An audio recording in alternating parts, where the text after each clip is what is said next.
Թուրքիայում վերջին մեկ շաբաթվա իրադարձություններն իսկական գլխացավանք են դարձել Էրդողանի ավտորիտար իշխանության համար։ 15 միլիոն բնակչություն ունեցող Ստամբուլի քաղաքապետի ձերբակալությունն ավելի է բարձրացրել Էքրեմ Իմամօղլուի վարկանիշը, լրջորեն վտանգելով գործող նախագահի քաղաքական իմիջը։ Խռովությունների էպիկենտրոն Ստամբուլում ընդդիմադիրների տվյալով երկուշաբթի հավաքվել է 1,5-ից 2 միլիոն քաղաքացի։ Ցուցարարները Ստամբուլի քաղաքապետի ազատ արձակմանը զուգահեռ պահանջում են նաև կառավարության հրաժարականը։ Մարդիկ ցանկանում են փոփոխություններ, սակայն վախենում են ազատ խոսքից։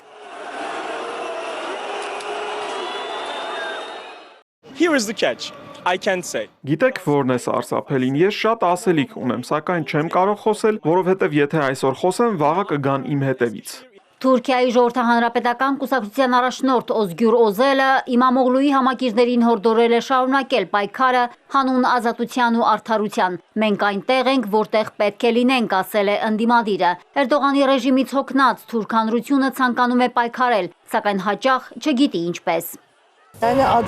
Այսպես չի կարող շարունակվել, պետք է արդարություն լինի։ Բոլորն են պայքարում, բայց չգիտենք ինչպես վարվել։ Ցույցերին մասնակցելը հանցանք է համարվում, իսկ չմասնակցելը նույնպես խնդիր է, քանի որ դրանից շահում է միայն ռեժիմը։ Իմամօղլուի աջակցությունն աճում է, այսպիսով նա ոչ թե կալանավայրի, այլ նախագահության ճանապարհին է։ Բանտարկել են մի մարդու, որը ոչ մի հանցանք չի գործել։ Գիտեիք, որ նախագահ Էրդողանը 1999 թվականին մի քանի ամսով կալանավորվել է։ Իմամօղլուն նույն ուղու վրա է։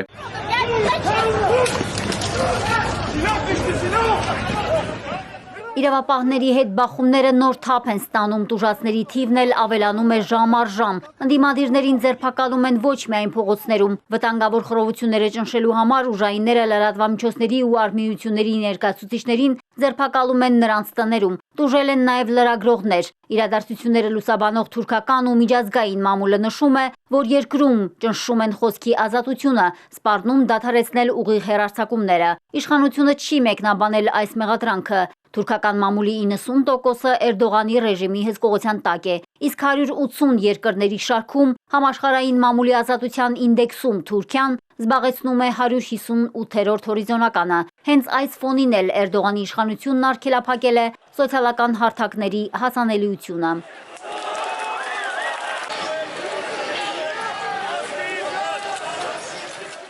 Թուրքիայի սուլթանը խիստ դատապարտել է ընդդիմության մասսայական ակցիաները, դրանք որակելով բռնության շարժում եւ չարիք։ Մեր ժողովրդի հետ միասին հետևում ենք ընդդիմության հրահրած ցույցերին, որոնք Ստամբուլում արագ վերածվել են բռնության շարժման։ 5 օրվա ընթացքում մարգինալ կազմակերպությունների ու քաղաքի հանցագործների հարձակումներից տուժել է 123 իրավապահ։ Հանրային գույքին հասցվել է միլիարդավոր լիրայի վնաս։ Ընդդիմությունը պատասխան է տալու թե խորհրդարանում, թե արդարադատության առջև։ Ընդդիմությունը պնդում է, որ Ստամբուլի քաղաքապետի դեմ քաղաքական հետապնդում է իրականացվում, իսկ ամենավտանգավոր ու լուրջ մեղադրանքն ահաբեկիչների հետ կապն է։ Նշվում է, որ Թուրքիայի իշխանությունը վերսկսում է այսպես կոչված քրդական հիմնահարցի կարգավորումը։ Իշխանությունն ամեն ինչ անում է ընդդիմությանն այդ գործընթացի լուսանցքից դուրս թողնելու համար։ Այսպիսով Էրդողանի ռեժիմը փորձում է ապացուցել, որ ընդդիմությունը չի ցանկանում խաղաղություն եւ քրդերի հետ պայմանավորվածություն, այլ գործակցում է քրդական ահաբեկչական տարրերի հետ։ Չնայած լուրջ մեղադրանքներին, Ստամբուլի քաղաքապետն անդրդվելի է։ Իր ձերբակալությունն Իմամօղլուն անվանել է «սև բիծ» երկրի ժողովրդավարության վրա։ Մարիկ Օստանյան, Էպիկենտրոն։